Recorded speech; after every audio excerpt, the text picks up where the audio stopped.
witches. Hi, hello, and welcome back. It is time for another Cryptids. Little short tiddly bit of an episode. Tiddly bit. Tiddly bit. Um, so we're doing some fun Cryptids this time, and I'm gonna start with mine because it is just fucking crazy, and it's almost Thanksgiving, and we're gonna I talk just about like the the name. Gobblesquatch. The The name is the Gobblesquatch. best. I was totally joking when I fucking found this. But then when I said the name out loud, it was like 100% I had to do it. Um, Yeah, Contrary to popular belief, this is not the Gobblesquatch sitting behind me on my chair. That's just at a times he cat. can be. At Um, times he can be. yeah, he does gobble sometimes, so you know. But we're just gonna dive right into the Gobblesquatch, and then Emily's gonna talk about a different cryptid here in a minute. Which, if you looked at the episode title, you already know what it is. But if you didn't, you had to wait. um, so there's actually like a paper by a retired professor about the Gobblesquatch. I don't know if it was a satirical paper or not. That wasn't like I couldn't find that anywhere. But his name is Professor Wesley Wimscott. Also, didn't look up to verify if he's even like a real professor. So don't at me. Um, because this is a cryptid episode. So what do you expect? But he says that the existence of this creature is based on folklore of Native Americans who lived along the Catawba River. Catawba? Is that how you say it? Catawba River in the state of Virginia. Um, Should have looked up the pronunciation for that. I should have. I didn't think about it. Here, I'll look it up. You keep going. Okay. He says that the Catawba means feather as long as a tree, but it actually means a Native American people formerly inhabiting a territory along said river in North and South Carolina, and that is now located in Western South Carolina. Um, it also is the name of a reddish North American grape developed from the fox grape. So, like, the professor says that it means feather as long as a tree, but that's not actually what it means. So he's not super reliable, um, factually. So supposedly, again, this is in his paper. The Cherokee Indians in the area would wear imitation giant wattles, like the little red gobbly thing under the turkey's chin, um, around their neck, and they made these out of gourds and deer sinew. Um, so fucking gross, but that's what they did, supposedly, allegedly. Um, and so that they were, imitating the Gobblesquatch, is what the professor says. Then there's the legend of I am the worst. I should have looked up the pronunciation of this one too. Is it Powhatan or Powhatan? Like the Indian chief, the Native American chief. Um, Powhatan? I always heard it like Powhatan or yeah. Powhatan? Okay. I'll look that up too. But you're right, it is Catawba. Catawba. Okay. Look at me go. Um, so the legend of Powhatan is okay. There is a Powhatan legend called Cayuga or Giant Dropping of Death. And the story is that the tribe's first chief um, went off into the mountains to fast for 15 days and 15 nights to hear the god's suggestions because there was a drought and they wanted to end the drought. But while he was out there, he was like running home to tell everybody like the good news, and a falling liquid bomb, I'm using big air quotations here, falling liquid bomb fell out of the sky and killed him. This falling liquid bomb was supposed to be Gobblesquatch poop. Yeah, so death by Gobblesquatch poop is supposedly what happened to the first Powhatan chief. Um, back to our professor, dear Professor Winscott, thinks that the custom of celebrating Thanksgiving Day with a turkey came from the Native American tradition of hunting all the turkeys they could find on one day as a defense against the Gobblesquatch. So when they learned about the Gobblesquatch and their chief died because of it, then they like went super nutsy cuckoo and went and tried to kill all the turkeys in one day, and that is where the tradition of eating turkey on Thanksgiving Day came from, according to Professor Wimscott. It's also Powhatan. Powhatan. Okay. So Professor Wimscott is maybe a little eccentric. Um, then there's a few more stories, 3 more stories to be exact. One of them is more recent. But in 1672, there was a young man who lived in the Blue Ridge Mountains in that area, and he was actually hanged for his heresy because he said that his story was he saw this huge turkey um, with a wingspan larger than the throne of the Almighty. So because he said that, that was, heresy, and he was hanged. Now, there is no official record of this happening, so it's just a story that's been handed down throughout time. Then a little bit later, well, I say a little bit later, like 2 centuries later, in 1861, Foreman Sid Sawyer reported that his crew heard frightening falsetto rumblings. And this scared them at night, and they heard a Like a constant squawk. thunder. Yeah. They heard a constant thunder that sounded like giant beating wings and unclearable mounds of white stained excrement beneath the branches of the most desirable trees. Which this is in 1861, and this was the Virginia Lumber Company. And like in that same year, decided not to cut down the forests on Mount Mitchell, which was the mountain that they were on. So, my biggest problem with this story or idea is that turkeys do not roost in trees. It's not a thing. Gobble, um, gobble. yeah. So, eh. Well, you know what Okay, this turkey does? this turkey does. Damn it! This big, giant, oversized turkey that has shit so big that they killed a Native American chief. This one sleeps in a tree. Um, and if you're at my house, you can hear the Gobblesquatch right now in the form of Odin, who is screaming because Brittany must have just left for the gym. Anyway. He's telling you the song of his people because he is part Okay. Gobblesnatch. Side note before I tell you this last story about the Gobblesquatch. We have Thanksgiving at our house every year for Brittany's mom's side of her family, and we're having it this year. This is the first year we're having it with Odin, and I am just convinced that it's going to be a travesty. Not cooking, because he knows better than to get stuff off my counter. Like, he doesn't get on my counter.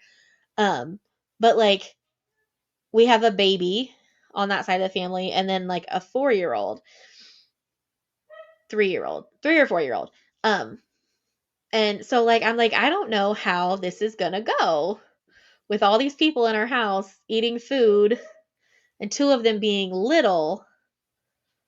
I don't know. I don't know how this is gonna go. We You're gonna gonna have see. to, you're gonna have to like put him in like a, not a pin, but like kind of section him off to his like own set like area. Yeah. Like let him be a part of the family, but like Yeah. And he might have teach to go him he's outside for a allowed little to, bit. Like, yeah, like teach him he's allowed to be in here, but like yeah. don't be begging. Yes. Well, and it's not like I don't even begging is one thing, but I'm worried he's just gonna snatch stuff right off people's plates. We gonna see. I don't know. We'll Does he figure it out though. normally cat like grab food right off your plate?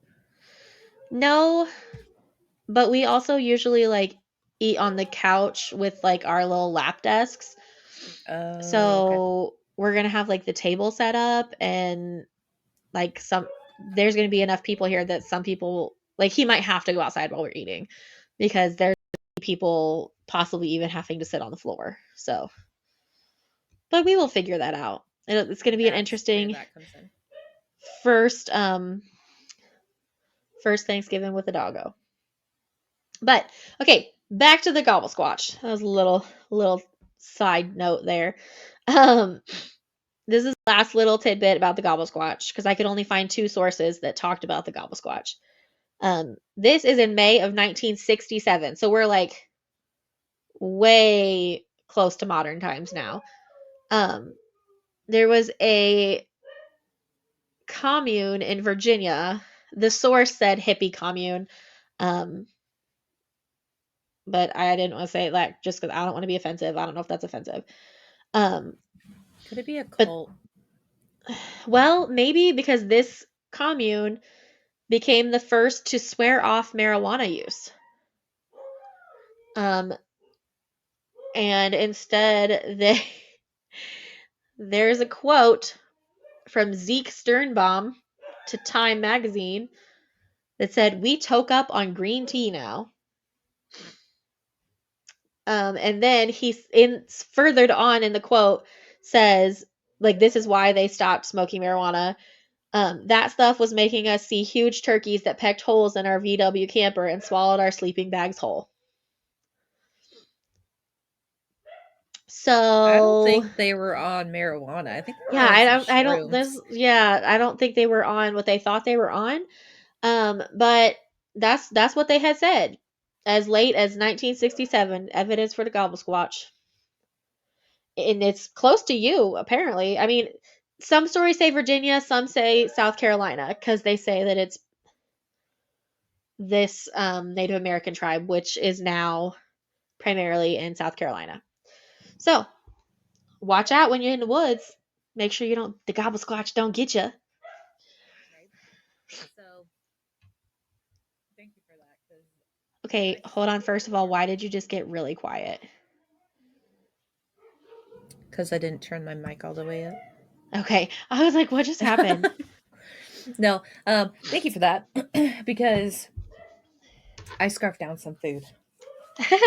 I appreciate you. So I actually looked up where Catawba River was, and it's only like 2 hours north of me. Yeah. So it's near Columbia, which is the capital, I think. Yeah. I don't know. I grew up in Indiana. I wasn't really told to memorize the capitals, but I remember having to memorize the capitals for like government class or something, and then promptly forgetting them once I like we had to like memorize them and fill in the map. And then once I took that quiz, I promptly forgot the majority of them. So yeah. I did one of those things where I did like um put in the ones that you know, and then I was like, okay, well, Idaho has something weird spelling like this that starts with a B. That'll go there. Like, and that's how I place things. yeah, So, excuse me. I'm gonna be talking. I just got done eating, so I need some my lip balm. I like it. From See which botanicals. check out our This link. dude, this shit is so good. So like most if not all of their stuff are vegan made with all natural ingredients, all natural incense. Excuse me. This is the only problem with eating is the cooking. Yes. Um, all natural ingredients, all natural scents, all of that. So I have the vegan mint to be lip balm, and it comes in this cute little tin, and it's so good. I don't like putting my fingers in it, so I just go straight into putting it on my I face. mean, But it's that's yours. It's not like you're sharing it with people. So, like growing up when I had like the Carmex, hmm they didn't make Carmex in like a lip form like they do right. now. Just in the little You tub. always had, yeah, you always had to put your finger in, and that pissed me off as a child. Not a child, but like fifth, like sixth grader. needing chapstick during the winter Indiana months. I needed chapstick. And I always have, and I always will. But nothing pissed me off more than getting too much of what I didn't need. If I do a couple of swipes on my lips and I feel what I have, great, then I'm good to go. So, damn it. Yeah, I used to think it was the grossest thing ever because Yeah. like we would have like my mom would be like, "Go get the Carmex out of the bathroom," and it was like the communal Carmex. No, no, Yeah. I need That my shit is own, nasty. or Yeah. everybody needs to start using a Q-tip because fucking gross. And Right. the end result was I got my own. And here's the thing. This ain't Ulta, this ain't Sephora. Right. Like, I'm not sharing with people. My finger don't need to be going in there. Especially when you're like, okay, so like when I'm at work, I work with a lot of animals, I work with a lot of different things. And sometimes I literally struggle like not needing to eat something or needing to put on chapstick. So instead of Mhm. dropping what I'm doing to wash my hands just to go stick my fingers in there, I can literally whip this shit out, wipe it on, close it up, and go on my way. That's what I need in my life. Anyways, go check it out Yes. because they also have really nice incense. And if you need incense for any, um, I guess any season, because they have a lot of seasonal ones. They also have like a lot of the pagan holidays. They have incense for all of them. You can also get um their like bundle pack for like a certain percentage off, and you can combine that with our promo code Quarter Witches to get an extra 15% off. So I got the Krampus. Um, I'm waiting on my Yule pack to come in because I ran out, but yeah, I really like it. I also really like their mission. So if you are all about, sustainability and all of those initiatives to like make a better earth, these people are definitely the ones that you need to support because they do that. We But dig anyways, it. we love having a future for our children. Okay. So after that wonderful talk about the gobble snatch, we're going to switch animals. Squatch, the gobble squatch, Oh, not the gobble snatch. What do you? Emily's over here gobbling snatch. the gobble snatch. Isn't okay, hold on. There is something where I read about the gobble snatch. What is that? I don't For know, some but this is the reason, I gobble keep squatch, not the for gobble some reason snatch. for some reason I automatically just assume Harry Potter. Is that normal? No, there's like the what is it? The Benda snatch in Alice in Wonderland. Oh, maybe the yeah, maybe that's it. Okay. Anyways, we're going to be talking about the Yeti. So, Yeti. the Yeti originated in Asia, specifically the Himalayas. And I don't know what my obsession is with the Himalayas. I have no idea why I'm so obsessed with Mount Everest, but I am. I have seen pretty much almost every single movie made about it. Any horror movie, any documentary, I fucking watched it. I even said, listen, if I'm going to be dying, I don't care how old I am, buckle me up, let's go. Like, I'm going to die on that fucking mountain. Like, that's going to be my last ending days. You need my body, you better come climb to me and, like, pay my respects up there. Like, that's what I wanted. And honestly, I got into, okay, so I get it. Holidays are all about family, spending time, and like all of that. But listen, when I go to my family things, I don't expect my cousins, other side of the family to come in. And mainly because I don't get along with them. I always okay, I don't start arguing with them. They make a comment, I make a comment back, whether that be my opinion on something, and then they get a little heated. So Mm. I did not enjoy holidays when I knew they were going to be there. And this one holiday, or whatever the fuck it was, their grandmother was there. And here's the thing. And you know what? I don't really care about this side of the family as much. Not this side, but like this person's opinion. But she actually called me the devil's daughter when I was like 12 or 14 because of her some, I don't know, backwoods thinking. But I had a cousin, I have a cousin that's my age. I was not allowed to be in the same room with him alone. It didn't matter what was going on. I could be at a birthday party. Could not be in the room by myself. Even if you could see into the next room, like straight into the next room, I still could not be like alone with him because Was she thought he something was going to a happen. questionable person, or was she thinking you No, were the questionable person? she thought I was the questionable person. And she even told my uncle, her husband, who is my blood relation, that she thinks I have been imbued by Satan himself. So my mom was talking to him one day and he decides to tell her what she said. My mom went fucking unglued. Damn. She went berserk. So she's like, what the fuck am I? The devil? Because she's the devil's daughter? She ain't seen the devil. I'm gonna fucking bring her to him. Try me again. Do it. Say whatever you want to say about my kid. Do it again.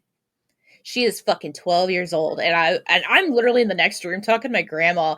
Like, why are you talking so loud? Because they were in their room like arguing about this. Mom never let her live it down. Anytime she saw, she would like make little jabs at her.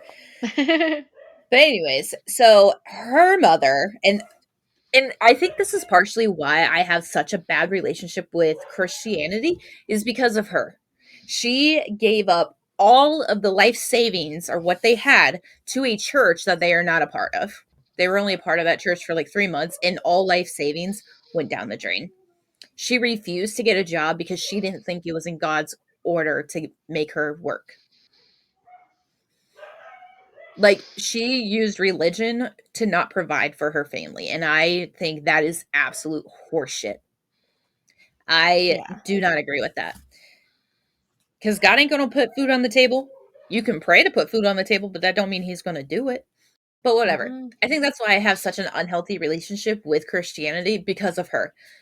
And I got a Bible every year for like Christmas. I fucking threw that shit away. And I was like, I ain't using this. This ain't even the Bible. Like, even if I was following a Bible at that time, it was not the same Bible because it was a different Bible from a different church every fucking year. Anyways, so her mother one year decided to tell me that we started talking about the Himalayas or something like that. And I was like, I would love to climb that. And I made that comment. I was like, listen, if I was on my deathbed, like my dream would be to literally just die up there. She goes, they wouldn't allow you to do it. And I was like, okay, well, good thing I didn't say that's exactly what's going to fucking happen. I said that's what Right. I would want. I didn't realize what was going to happen versus what I wanted was the same damn thing. If I wanted your opinion, I would have fucking asked for it. Thank you very much. Shut the fuck up. And then everyone looked at me and I was like, anyways, what I was going to say was that would be great because that would mean in my last dying will, I'd at least get on top of a fucking mountain that I want to go to. Would you like to add anything else? Fucking hate her. And every year she was at family Christmas, and I was like, this fucking sucks. Why are you in such a bad mood, Emily? Because you're fucking here, bitch. Because I have Christian, like, I don't care if you're Christian, but if you sit there and you stare at me and I blink at you and you're like, that's the devil's work, that's when I have a fucking issue. Right. Like, fuck off. I could breathe and you think I was brought forth from Satan himself. Okay. Got a little heated there. Sorry. I Anyway, the I just Yeti. anyways, I really like the Yeti and that really made me mad. And so I think that just charged my like love for the Yeti even more. Not the Yeti, the Himalayas. Anyway, And I also really liked the Abominable Snowman from Monsters Inc. I didn't really care. I liked Monsters Inc., but it's not one of those shows I would consistently like always watch. But Watch, I yeah. loved the Abominable Snowman. He was hilarious. Yes. He was so funny. Anyway, so the Yeti is often referred to as the Abominable Snowman. He is based in the Himalayas, which is in Asia. It's part of their folklore over there. Um, it some people say that they've seen the Yeti in other locations of the world. Whether that is the same one or a similar species, obviously, no one's really covered it. I don't think they really care enough to cover because it's not the Himalayas. But like typically Tibet and Nepal is where like all of this originated from. But it's basically a large ape-like creature. Um, it has shown signs of the possibility of being real, but so far throughout the years of cryptozoology enthusiasts, it has actually eluded them. So like no one really knows for sure. They just have the possibility. And here's the thing with the living in like that extreme of an environment, I feel like if this were to be true, I would argue that it is like a species from long ago. I'd Right? say because I mean we have like what are the horseshoe crabs? Those are known to be not millions of years old, but like from a species from millions of years old or ago or whatever. So I would argue that it could be something similar to that. Now, whether that is real, we obviously wouldn't know until we actually have the thing. But knowing humans, we would probably,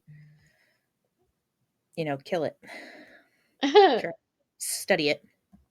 Um, but there has been reports of footprints, local stories that contribute to the mystique of it, the speculation and popular culture. And some people have even said that they have actually seen it. So it's like a humanoid creature. It walks on two legs and kind of walks like a human, but it looks more ape like. So it's covered in fur. Um, and some people have even described it as an upright bear.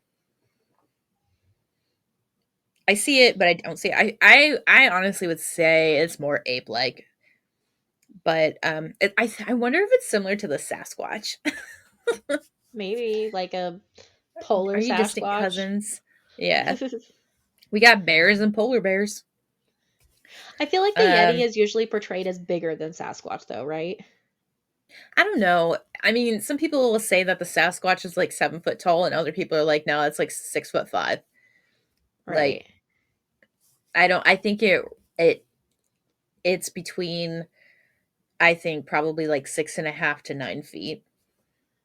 I also didn't do research on um the Sasquatch, but the Yeah. Yeti. Um, so like I said, it's different across like multiple accounts and representations, but it has a very robust muscular build. It has shaggy fur, basically white or grayish to kind of help it blend in with its habitat. And some people have said that they've seen it from 6 feet to 9 feet tall. It has a very broad forehead and a short and wide nose. So a lot of people, I would say like a Neanderthal is what like they're describing. Um, and it has like a very big like brow bone, and that's all I can think of is like a Neanderthal. Yeah. Um, some people believe that it was an abomination, which is why that's probably called the abominable snowman, because people think that like it's half human, half ape, and that the possibility of, um, I guess, procreating with both species have created this. Um, but yeah, so it's able to survive in the harsh mountain environments.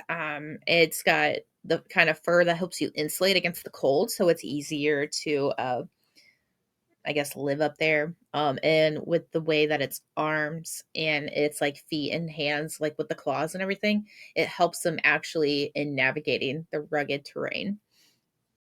So the Yeti is actually derived from a Tibetan term, which translates to rocky bear or bear like.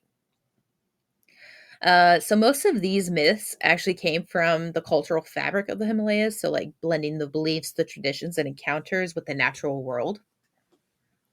So some think that it's related to a guardian spirit and that there are deities inhabiting the mountains.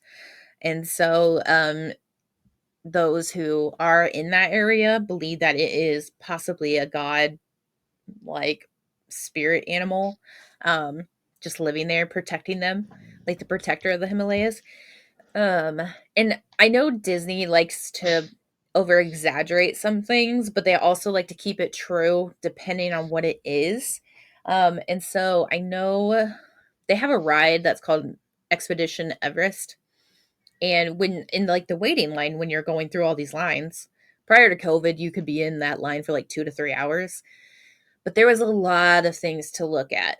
And a lot of those things were um like it's the theme is that you are getting ready to go do your expedition. So when you first get there, you're in a um like a waiting area going through like these serene forests of Nep- Nepal or Tibet, whichever way that you like get to this location. And then it starts taking you through um like the stone walls of like the I guess signing up to get your like mountain pass essentially, and then it kind of moves you up like you're going towards base camp before you get actually onto the ride. So it's actually pretty cool, and throughout all of that there's like things that people use on the mountain whether they're real or not. They say it's like, oh, look at these real things, and but it never actually says it's for the Right. theme. So I don't know. I would like to say like they try to take like real items and whatever.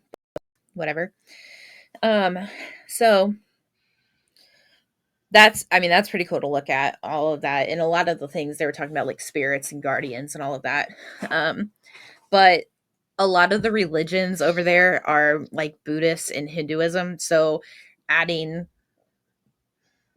both of those religions and like the local culture has kind of spun into that spiritual storytelling here. So that's basically how it all started and how it's evolved in that time. So some people think that it is just like a misidentified polar bear. Um, they're not necessarily native to the Himalayan region, but there are some rare occurrences of polar bears drifting that far south on ice flows, which might explain like the reports of Yeti sightings. Um, there is quite a significant distance between their natural habitat in the Himalayas plus the migration. So it seems unlikely, but some people still believe that it could just be a polar bear. Now, there are Himalayan brown bears that are very close to the Tibetan blue bear. It's known for its shaggy reddish brown fur and the adaptation to the high altitude environments. But some people think that it could be like albinoism. So losing all of that color and making it completely white to kind of help them like blend in more with that area. So some people think it could be that. And bears occasionally do stand on their back legs and sometimes walk on them. So some people believe that it's just an albino black or well not black bear but albino bear standing on its hind legs. So there is some alleged Yeti evidence and sightings. Um, they're often anecdotal and they lack that concrete evidence, so it's speculation at this point. But some people, specifically climbers, trekkers, and the locals, have described huge footprints in the snow that are very different from animal and like the local animal footprints. So like it's bigger, and unlike most of the other footprints that they have there. And I think there's actually again, I don't know if this is true or real or not, but at the Disney ride, there's actually they have like a Yeti footprint there, and they have like a smaller footprint, I think, like right next to it of like a bear. So like they're showing the like this big bear versus like this huge thing for the Yeti. Right. Um some have collected hair samples and other Yeti relics, so poop samples. um Ugh. so so these samples have actually been tested by scientists, and most of the findings have been inconclusive. So they're not able to actually test and see what this comes from.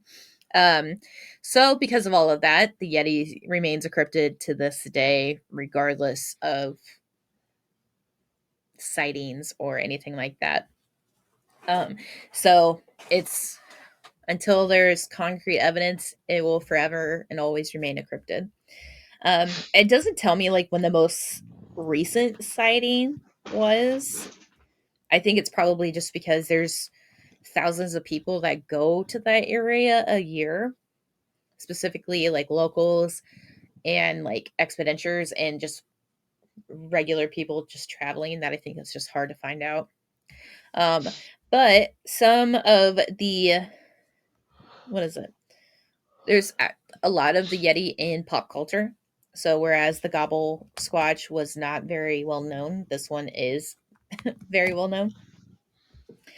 So it's in a it's in a quite a lot of games. It's in Uncharted 2 Among Thieves, Far Cry 4. It's in Monsters Inc. as the Abominable Snowman. There has been multiple appearances in the Scooby Doo cartoons. Obviously, the game, or not the game, but the Disney ride has that too. And then just the folklore surrounding it. So that's kind of cool. And it's actually kind of cool how there's another cryptid, Nessie, but Nessie and the Yeti have actually created a huge cryptid change, like chasing industry.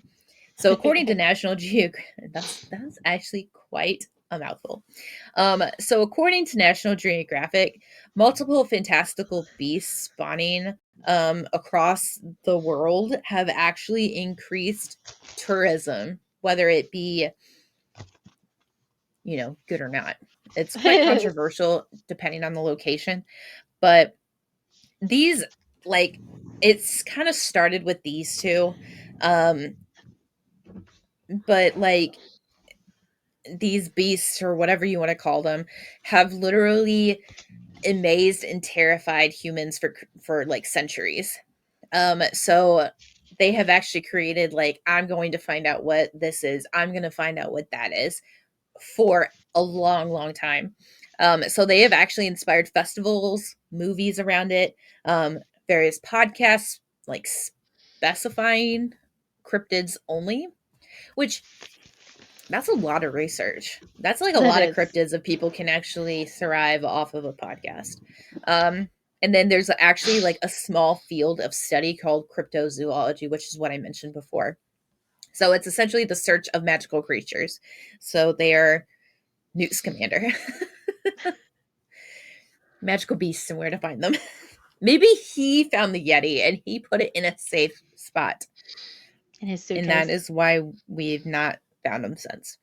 Um, so there are multiple I guess there's like boat tours, there's wilderness excursions, bars, hotels, restaurants, and an airline that focus on cryptozoology.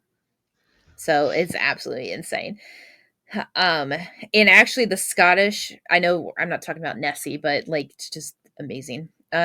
One Scottish company spent nearly 2.5 million on a new visitor center linked to the legendary creature of Loch Ness. So these creatures have literally created a huge tourism moment for specific countries that have a lot of different cryptids. Um, so it's just really crazy how all this works. But and I think a lot of them just base it off of um what is it? Just I mean they're just like, oh yeah, we have a sighting here, and I personally think it's just like a way to get money. Most of these things, whether I don't know if they actually have, but um there's a lot of people in Nepal who like will sell Yeti themed items because of everything there. Um, they also have something called the Yeti Airlines, um, and then other places like profit off of their name. But so in 2020, the Nepal government actually made the Yeti a centerpiece of its tourism campaign, to kind of promote this cryptid that has made them famous. In other words, even though that's not really the one thing that's Right. made them famous, but it's honestly a tourist like magnet, so I guess it's working for Hey. them. I mean, I like the Himalayas, not the Yeti. But yeah, so that's really about it. All right. I mean, there's like five, one, two, three, four, oh, four peaks where people have said the Yeti has been seen. So those are some tall ass mountains for him to go going around like that. Maybe there's more than one. Yeah. I guess a lot of the Sherpas and um like people who live in Nepal are more skeptical about it. Um some people think that the Yeti was made up as a sham, as a way to like create tourism and just like a way to put Nepal on the map essentially. Um but I guess if you ask some Sherpas, you can learn dozens of Yeti legends. Hmm. So that's pretty cool. But yeah, anyways, All that right. is the Yeti. Sorry about my tangent. Nice. It kind of made me mad. I also had a kind of a rough day, so Listen. it was just waiting to come out. Just Right. unfortunately It's happened here. fine. Anyways, Fine. until next time. Bye.